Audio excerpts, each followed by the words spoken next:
বিভিন্ন সময়ত আমি দেখিবলৈ পাওঁ যে GMCHৰ বাহিৰত দালাল চক্ৰই কেনেধৰণে একাংশ সাধাৰণ ৰাইজক সৰ্বশ্ৰান্ত কৰে। কিন্তু এইখিনি মুহূৰ্তত আমি যিটো খবৰ দিবলৈ ওলাইছোঁ সেইখন কোনো চৰকাৰী চিকিৎসালয় নহয়, এখন প্ৰাইভেট চিকিৎসালয় আমি দেখুৱাইছোঁ। এইখন কসমো মেডিকেল, আপোনালোকে দেখিছে।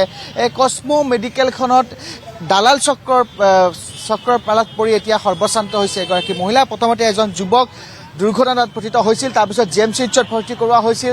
তাৰপিছত মাতৃক কোৱা হৈছিল, চিকিৎসকে মাতৃক কৈছিলে যে পাটনাত ভৰ্তি কৰোৱাব লাগিব, তেখেতৰ অৱস্থা যথেষ্ট সংকটজনক। কিন্তু তাৰ পিছতে সেই যি দালাল চক্ৰ, সেই দালাল চক্ৰৰ কবলত পৰিছিল মাতৃয়ে, আৰু দালালজনে কৈছিলে যে পাটনাত নিয়াৰ প্ৰয়োজন নাই, গুৱাহাটী মহানগৰীতে এখন ভাল চিকিৎসালয় আছে, আৰু সেইখন হৈছে কসমো মেডিকেল। গুৱাহাটী মহানগৰী গণেশগুৰিত থকা এই যিখন কসমো মেডিকেল, আপুনি এই মুহূৰ্তত আমি আমাৰ দৰ্শকক দেখুৱাইছোঁ।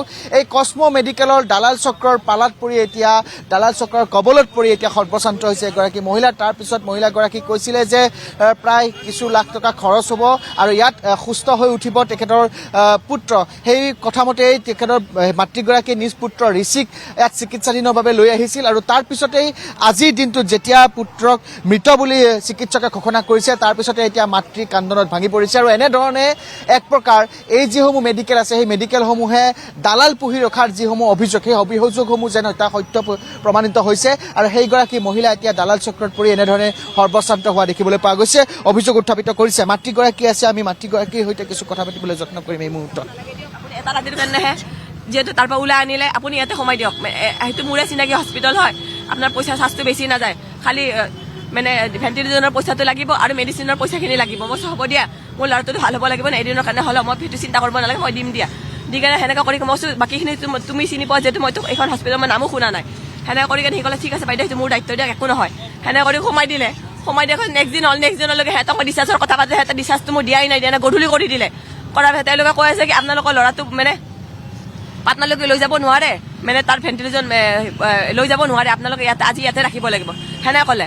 তাৰপিছত মই ক'লো, ল'ৰাটোক ক'লো, মই আজিও দেখোন ইয়াতে ৰাখিব বুলি ক'লে, এতিয়া তুমি কথা পাতি লোৱাচোন। বাবু নামৰ ল'ৰাটোক মই ক'লো, বাবু নামৰ ল'ৰাটোক আপুনি চিন্তা নকৰে, মোৰে চিনাকি হস্পিটেল, আপোনাক একো টৰ্চাৰ নকৰে, ল'ৰাটো ভালকৈ আছে ইয়াতে, সেনেকৈ ক'লে।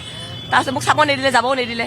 তাৰপিছত আৰু মই নেক্সট দিনা মই ক'লো আজিতো মই যাব লাগিব। পাটনা ডক্টৰনীজনীকে মই ফোন কৰিলোঁ, মই ক'লো বাইদেউ আজিতো 3 দিন হ'ল, আজিতো মই ল'ৰাটোক লৈ যাব লাগিব। পাটনা ডক্টৰজনে ক'লে মোৰ আপোনালোকৰ এতিয়া য'ত লৈ আহিছিলে ডক্টৰজন নাই, এতিয়া 15 দিনৰ কাৰণে তেওঁতো বাহিৰত গুচি গ'ল। তেওঁ মোক সেনেকৈ ক'লে 15 দিনৰ কাৰণে বাহিৰত গুচি গ'ল, এতিয়া আপুনি আনিবতো নোৱাৰিব, আপুনি তাতেই কিবা এটা ব্যৱস্থা কৰি ৰাখিব লাগিব। মইতো এতিয়া বিপদত পৰিলোঁ নে নাই। তাৰপিছত মই সেনেকৈ কৰিলোঁ, কৰাৰ পিছত মই তাতে ইহঁতে মোক পইচা ক'লে আপুনি 50,000 টকা মোক দিব লাগিব, দিলেহে আপোনাৰ ট্ৰিটমেণ্ট আনাব হ'ব।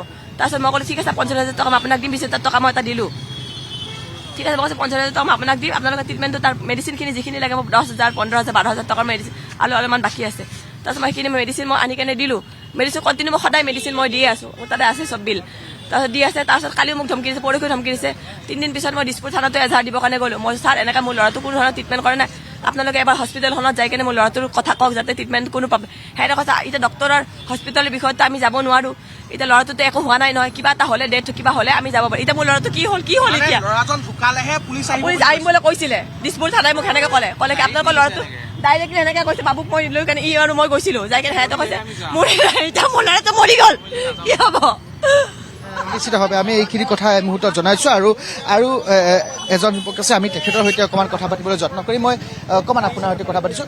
কি হৈছিলে গোটেই ঘটনাটো, কেনেকুৱা ধৰণে দুৰ্ঘটনা পতিত হৈছিল, GMCHত কেতিয়া ভৰ্তি কৰিছিল, কি হৈছিল? GMCHত আপোনাৰ এক্সিডেণ্ট হোৱাৰ পিছতে ভৰ্তি কৰাইছিল। GMCHত আপোনাৰ 2 মাহমান আছিল, আৰু 2 মাহমান থকাৰ পিছত আমি উন্নত চিকিৎসাৰ কাৰণে আৰু আমি পাটনাত লৈ যোৱাৰ কথা আছিল। লৈ যোৱাৰ কথা থাকোঁতে এনেতে মানে এম্বুলেঞ্চ এখন ফিক্স কৰিলে। এম্বুলেঞ্চখনত 45,000 টকাত ফিক্স কৰিলে, আৰু এনেতে যেতিয়া খানাপাৰা পোৱা নাই, ঠিক আমি এইটো ৰাস্তা এনেকৈ মানে এনেকৈ যোৱাৰ কথা আছিল গাড়ীখন। এনেকৈ গৈছোঁ, যোৱাৰ লগে লগে মানে কি হ'ল, তাৰ মানে সি পাইপ এডাল চেঞ্জ কৰি দিলে ভেণ্টিলেটৰৰ, কৰি দিয়াৰ পৰা তাৰ অক্সিজেনটো ভালকৈ ল'ব পৰা নাই, যাৰ ফলত কৈছে এতিয়াতো তাক ষ্টেবল কৰিব লাগিব। ষ্টেবল নকৰাকৈতো আমি পাটনালৈকে নিব নোৱাৰোঁ, ইমান লং জাৰ্ণি, 18 ঘণ্টা লাগিব। এই হস্পিটেলখনলৈ কেনেকৈ অনা হ'ল, কসমো মেডিকেল? সেইটোৱে যেতিয়া মানে অৱস্থাটো তাৰ বেয়া হৈ গ'ল ৰাস্তাটোতে, মানে আপোনাৰ গণেশগুৰি পাৰ হোৱাৰ লগে লগে, তেতিয়া মানে এইখনত টেকনিচিয়ানজনে সোমাই দিলে, কৈছে কি ইয়াতে মোৰ চিনাকি আছে, চিনাকি হস্পিটেল, কম পইচাতে হ'ব, তো আমি ইয়াতে নিয়াৰেষ্ট হস্পিটেলত সোমাই দিম। আমি নিয়াৰেষ্ট বুলি কি আমি চিনি নাপাওঁ, তো এইখনত সোমাই দিলে। এইখনত সোমাই দিয়াৰ পিছত কি হ'ল, যেতিয়া আমি 12 ঘণ্টা পাৰ হৈ গ'ল, ল'ৰাটো ষ্টেবল হৈ গ'ল। আমি ক'লোঁ যে ল'ৰাটো ষ্টেবল হৈ গ'ল, এতিয়া আমি বাহিৰততো নিব পাৰোঁ, তেতিয়া মানে টেকনিচিয়ানে ক'লে নহয় আমাৰ এইটো কি বুলি কয় ভেণ্টিলেটৰ আমাৰ মেচিনটো ভালকৈ কাম কৰা নাই, এম্বুলেঞ্চত নিব নোৱাৰিম। তাৰপিছত ইহঁতেও ক'লে ডক্টৰে নহয় এতিয়া নিব নোৱাৰিব আৰু আমাৰ ইয়াতে ৰাখক, নহ'লে আমাৰ হেৰিত মেচিনটো এম্বুলেঞ্চৰ ইমান ঠিক নহয়, মানে এতিয়া ভাল হোৱা নাই, নতুন চাহ আনিব লাগিব এটা। সেনেকৈ ইমান দিন আনিম বুলি কৈ কিনে এম্বুলেঞ্চতো নতুন মেচিন নানিলে বাৰু হয়। আৰু ইহঁতেও মানে কি কৰিলে ডাইৰেক্টলি মানে পইচাটো হেৰি কৰে যে পইচাটো কিমান লাখ টকা লৈছে? পইচাটো পে'মেণ্ট আধামান কৰিছে, তাৰপিছত মানে বাকীখিনি কৰিব লগা কিবা আছে। কিমান লাখ টকা দিয়াৰ কথা? মানে এতিয়ালৈকেতো উঠিছে কিবা 4 লাখ 6 লাখ মান তেনেকৈ উঠিব নেকি এতিয়া। কিমান মান দিয়া হৈছে? দিয়াটো মানে একজেক্টলি মই ক'ব নোৱাৰোঁ, কিন্তু মানে মাকেই গম পায় কিমানখিনি। যে মাতৃগৰাকীয়ে অভিযোগ কৰিছে, তেওঁলোকে বাৰে তেওঁলোকে কয় যে চিকিৎসা নকৰোঁ যদিহে পইচা দিয়া নহয়, এনেকুৱা ধৰণৰ। এইটো সঁচা কথা, মানে বাৰে প্ৰতি এইটোৱে দম দিয়ে যে বোলে আপোনালোকে পইচা দিয়ক আৰু মানে ল'ৰাটো লৈ যাওক, নহ'লে পইচা নিদিলে আমি একো ট্ৰিটমেণ্ট নকৰোঁ, আৰু লাগিলে ল'ৰাটো মানে লৈ যাওক, তথাপিও আমাক পইচাখিনি দি যাওক, নহ'লে আমি কিন্তু ট্ৰিটমেণ্ট নকৰোঁ। এই যিজন দালালৰ কবলত আপোনালোকে পৰিছে, দালালজনে চিনাকি বুলি কৈছে? চিনাকি বুলি কৈছে ইয়াতে মোৰ চিনাকি হয়, কম পইচাতে মই কৰি দিম তেনেকৈ। এতিয়া এই দালালজনলৈ কিবা যোগাযোগ হৈছে নেকি আপোনাৰ? এতিয়া যদিও বাইদেউ যদি কেতিয়াবা ফোন কৰিছিলোঁ, মানে কিবা কয় কি নহয় মানে আপোনালোকে পইচাটো দি দিয়ক, তাৰপিছত আপোনাৰ ল'ৰাটো য'ত নিয়ক আৰু তেনেকৈ কয়। হস্পিটেল কৰ্তৃপক্ষই কি কৈছে যেতিয়া মৃত ঘোষণা কৰা হৈছে, তাৰপিছত কিবা কৈছে?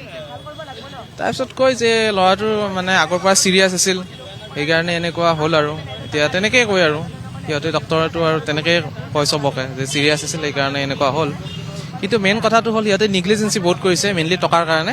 আৰু আমি থানাতেও গৈছিলোঁ, কিন্তু থানাত ডাইৰেক্ট গুচি গৈছে নহয় এইটো আমি নমৰাকৈ কেনেকৈ যাম, মৰাৰ পিছতহে আমি এটা কিবা এটা মানে হেৰি গছৰটো ল'ব পাৰিম, আৰু মানে আমি নমৰাকৈ মানুহ এটা এনেকৈ ল'ব নোৱাৰোঁ নহয়, মানে একদম বেয়াকৈ ব্যৱহাৰ কৰিছে আৰু থানা অচিও। তো সেইটোৱে বেয়া লাগিল যে টেকনিচিয়ানজনে এনেকৈ সোমাই দি প্ৰাইভেটত, আমাৰতো ইমানো পইচা পাতি নাই, তো এনেকৈ সোমাই দিয়ে আমাক, মানে ফচাই দিয়াৰ দৰে হ'ল আৰু লাষ্টত। নিশ্চিতভাৱে আমি এইখিনি মুহূৰ্তত সেই কথাটোৱে কৈছোঁ যে এনেধৰণৰ আচলতে যিসমূহ হস্পিটেল আছে, প্ৰাইভেট যিসমূহ চিকিৎসালয় আছে, যিসমূহ দালাল পুহি ৰখাৰ অভিযোগ, দীৰ্ঘদিনীয়া অভিযোগ থাকে বিভিন্ন হস্পিটেলৰ বিৰুদ্ধে, কিন্তু সেইটো সত্য প্ৰমাণিত হৈছে এইখন কসমো মেডিকেল। আপোনালোকে দেখিছে, মই পুনৰবাৰ কৈছোঁ, এই কসমো মেডিকেলখনত পুনৰবাৰ প্ৰমাণিত হৈছে যে তেওঁলোকে একাংশ দালাল এনেধৰণে পুহি ৰাখিছে, আৰু সেই অভিযোগটোৱে পুনৰবাৰ উত্থাপিত হৈছে।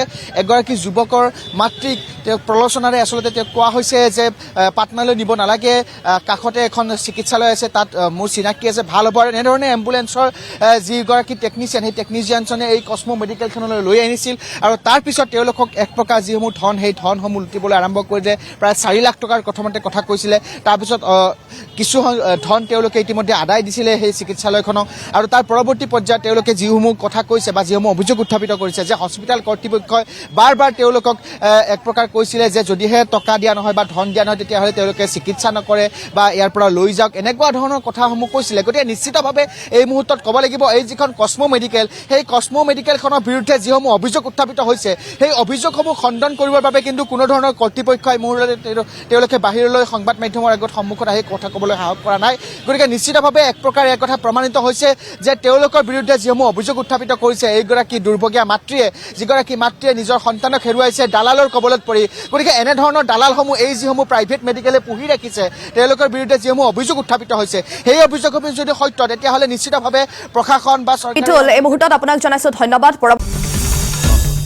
আসাম টক্স, আপোচবিহীন অসম কণ্ঠ।